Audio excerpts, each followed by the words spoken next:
작은 교회, 큰 교회의 구분이 있을까요? 없습니다. 결국 교회는 하나의 교회거든요. 오늘은 거룩한 공교회와 성도의 교제, 이 구절을 함께 살펴보려고 하는데요. 이 구절은 나는 거룩한 공교회와 성도의 교제를 믿습니다 라는 고백입니다. 이 고백은 단순히 어느 교회에 나간다는 의미가 아니라 나는 성령님을 통해서 한 분이신 하나님 아버지 안에 새로운 가족이 되었다는 고백입니다. 우리는 예수님을 통해서 하나님께 입양된 자녀가 되었고 그 자녀들이 모인 공동체가 바로 공교회입니다. 그런데 사도신경을 영어로 보시면 이 거룩한 공교회가 더 홀리 캐톨릭 처치라고 되어 있어요.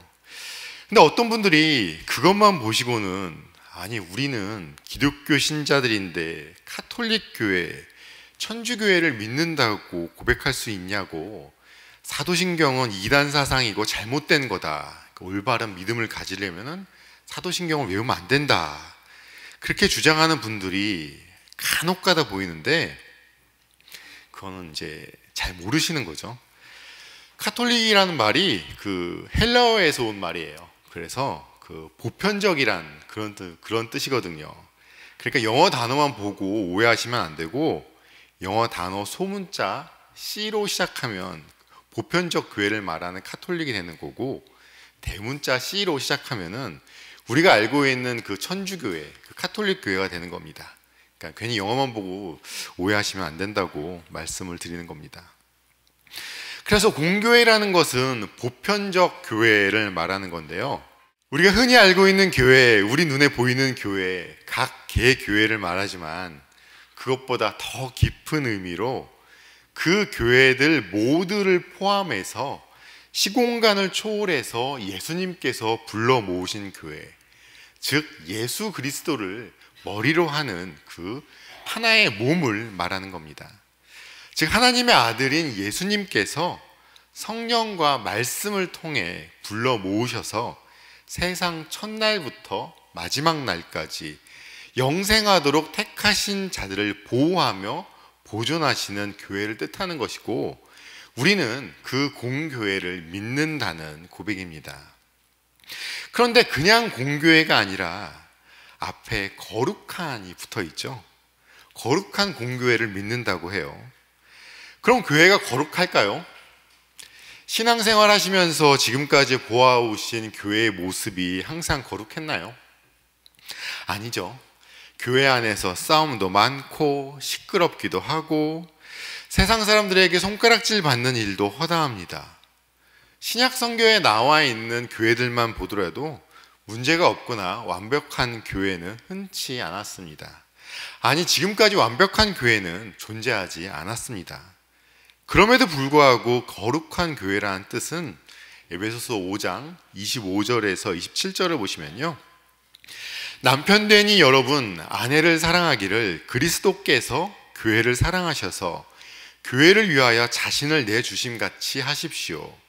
그리스도께서 그렇게 하신 것은 교회를 물로 씻고 말씀으로 깨끗하게 하셔서 거룩하게 하시려는 것이며, 티나 주름이나 또 그와 같은 것들이 없이 아름다운 모습으로 교회를 자기 앞에 내세우시려는 것이며 교회를 거룩하고 흠이 없게 하시려는 것입니다.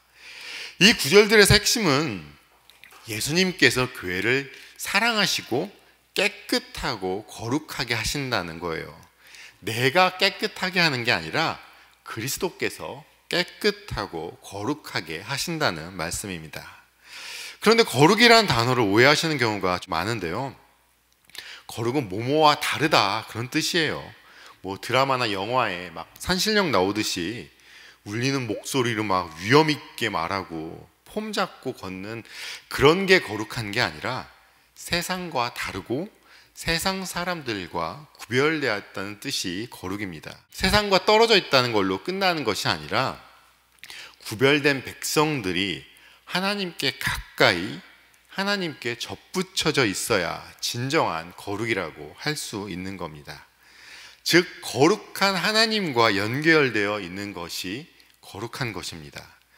그래서 교회가 거룩하다는 의미는 교회가 주님의 교회가 되었다는 뜻이고, 마지막에 가서 주님께서는 교회를 완전히 거룩하게 주님을 닮은 교회가 되게 하신다는 것이죠. 거룩한 공교회를 믿는다는 고백이 나는 성령을 믿으며 다음에 나오고 있죠. 또 이 고백 다음에 성도의 교제, 성도 간의 교제가 이어집니다. 교회는 성령님의 인도와 다스림 아래 있기 때문에 교회에 관한 신앙은 바로 성령님에 대한 신앙의 일부입니다. 그래서 우리가 교회를 믿는 것은 바로 교회를 이끄시는 성령님을 믿기 때문이고, 거룩한 공교회와 성도의 교제가 우리 성령님께서 하시는 일인 것입니다. 그래서 이런 교회의 본질은 적서초교길 58에 위치하고 있는 이 교회 건물이 아니라 마지리 교회는 하나의 살아있는 유기체인 것입니다. 에베소서 1장 22, 23절에 나와 있듯이 하나님께서 만물을 그리스도의 발 아래 굴복시키시고 그분을 만물 위에 교회의 머리로 삼으셨습니다. 교회는 그리스도의 몸이요 만물 안에서 만물을 충만케 하시는 분의 충만함입니다. 교회는 이렇듯 예수님을 머리로 하는 한 몸이고요.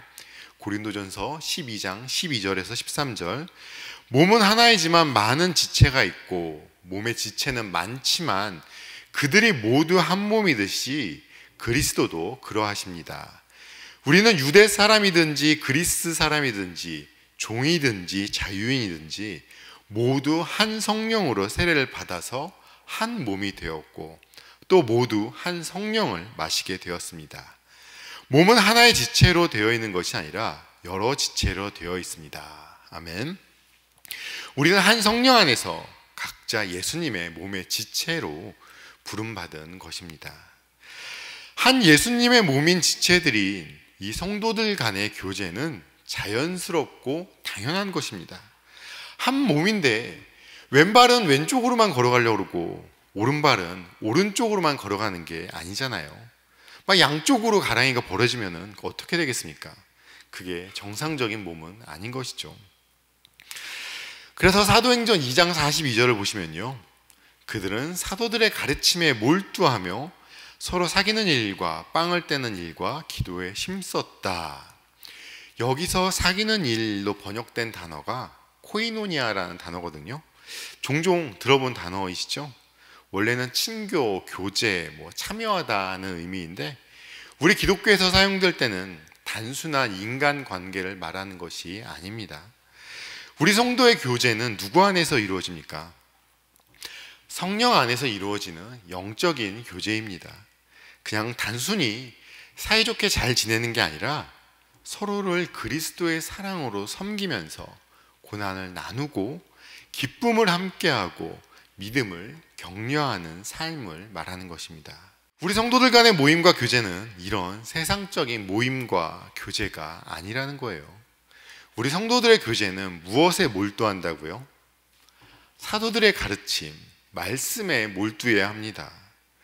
우리 성도님들이 모이시면 세상적인 이야기 하는 게 아니라 같이 식사 나누고 친교를 위해서 모이는데 세상적인 친교가 아니라는 거예요.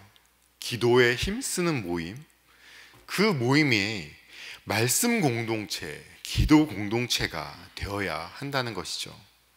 또 요한복음 1장 12절을 보시면요, 그러나 그를 맞아들인 사람들, 곧 그 이름을 믿는 사람들에게는 하나님의 자녀가 되는 특권을 주셨다.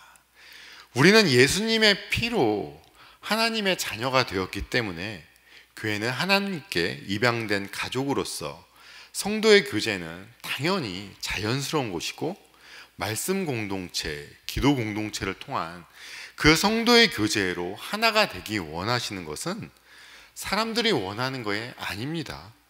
목사인 제가 우리 마지릭교회 부흥시키려고 그러는 것도 아니에요. 하나님 예수님이 원하시는 것이고 하나님이 만드신 것이기 때문입니다. 요한복음 17장 21절도 보십시오. 아버님께서 내 안에 계시고 내가 아버지 안에 있는 것과 같이 그들도 하나가 되어서 우리 안에 있게 하여 주십시오. 그래서 아버지께서 나를 보내셨다는 것을 세상이 믿게 하여 주십시오. 교회에서 성도의 연합이 왜 중요하냐면 하나님의 가족됨을 살아내는 자리이기 때문이고, 그 자체가 바로 세상에 대한 복음의 증거이기 때문입니다. 예수님께서는 제자들이 하나 되기를 기도하셨어요. 교회의 일치와 사랑이 곧 복음의 증거이기 때문입니다. 요한복음 17장 23절도 보시면요, 내가 그들 안에 있고 아버지께서 내 안에 계신 것은 그들이 완전히 하나가 되게 하려는 것입니다. 그것은 또 아버지께서 나를 보내셨다는 것과 아버지께서 나를 사랑하신 것과 같이 그들도 사랑하셨다는 것을 세상이 알게 하려는 것입니다.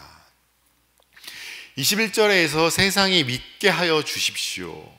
23절에서 세상이 알게 하려는 것입니다. 예수님의 이 말씀은 우리 성도님들의 교회 생활, 즉 성도들 간의 교제를 통해서 복음이 전파된다는 말씀입니다. 그래서 교회 안에서의 분열과 다툼은 단순하게 인간적인 싸움으로 끝나는 게 아니에요. 교회를 무너뜨리려는 행위를 넘어서 복음 전파를 막는, 성령의 일하심을 막는 행위가 되는 것이죠. 마태복음 12장을 보시면 세상의 모든 죄는 용서받을 수 있어도 성령을 모독하는 죄는 용서받지 못한다고 말씀하셨습니다. 교회 안에서 분열을 일으키는 행동이 얼마나 큰 죄가 될 수 있는지 아셔야 합니다. 이러한 교회의 연합은 선택이 아니라 순종의 문제입니다. 이건 선택의 문제가 아니에요. 그리스도의 참된 교회의 본질적 특성으로서 모든 성도들이 순종해야 할 의무인 것이죠. 그래서 우리는 성도로서, 그리스도의 지체로서 교회 안에서 해야 할 일들이 있는 것입니다. 제일 먼저 내 옆에 성도님들을 섬기셔야 합니다. 고린도전서 12장 4절부터 7절을 보시면요, 은사는 여러 가지지만 그것을 주시는 분은 같은 성령님이십니다. 섬기는 일은 여러 가지지만 섬김을 받으시는 분은 같은 주님이십니다. 일의 성과는 여러 가지지만 모든 사람에게 모든 일을 하시는 분은 같은 하나님이십니다. 각 사람에게 성령을 나타내 주신 것은 공동 이익을 위한 것입니다. 성령님으로부터 은사를 받습니다. 그런데 그 은사가 나를 위한 것이 아니라 공동 이익, 교회를 위한 은사라는 것입니다. 그러니까 은사를 받은 분들은 교만하지 않고 겸손하게 서로를 섬겨야 하는 것입니다. 나는 어떤 은사를 받았는지 잘 모르겠어, 그런 분들이 계실 수도 있는데요, 이거 은사를 병을 고친다든지 찬양을 잘한다든지 특별한 능력으로 한정지어서 생각하기 때문이에요. 하지만 고린도전서 12장 9절을 보시면 어떤 사람에게는 같은 성령으로 믿음을 주시고 어떤 사람에게는 같은 성령으로 병 고치는 은사를 주십니다. 우리 성도님들이 가진 믿음조차 성령의 은사라는 말씀입니다. 그 성령의 은사로 믿음의 기도를 드리시면 되는 것이죠. 또 남들은 못 보는 곳 지나치는 것들이 내 눈에 잘 띈다면, 쓰레기가 내 눈에 잘 띈다 그러면 누가 쓰레기를 이런 데 버리냐 하면서 지적하고 타박하는 게 아니라 나한테는 쓰레기를 잘 발견하는 은사를 주신 것입니다. 남들은 못 보는 걸 나만 보는 건 그것도 주님이 주신 능력이에요. 내 눈에 띄는 대로 겸손히 섬기시면 되는 것이죠. 그러니까 내가 받은 은사를 모르겠다고 고민하지 마시고 나는 교회 안에서 어떤 지체인가를 물으시면서 교회를 위해서 섬기실 수 있어야 되는 겁니다. 그리고 두 번째로 용서와 화해를 실천하셔야 합니다. 성도들 간의 교제는 갈등이 없어서가 아니라 용서를 통해서 완성되는 겁니다. 우리 성도님들이 살아가시면서 갈등이 없는 곳은 나중에 죽어서 가시는 천국밖에 없습니다.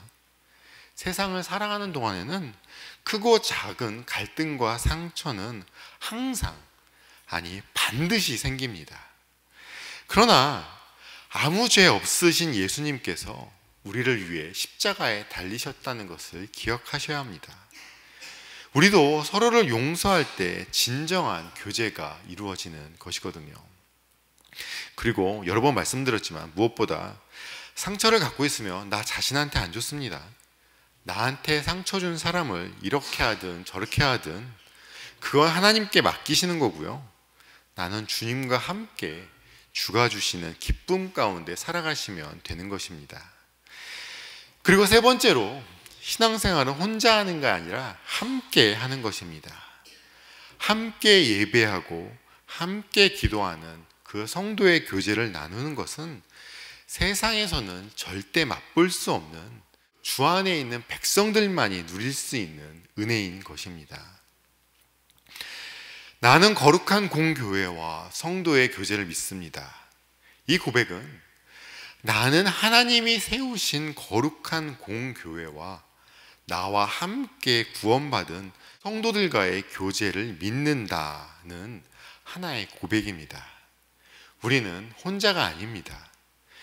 우리는 하나님 아버지께 입양된 자녀로서 예수 그리스도가 머리이신 몸된 교회에 속한 지체로서 성령 안에서 하나된 공동체의 일원임을 기억하셔야 합니다.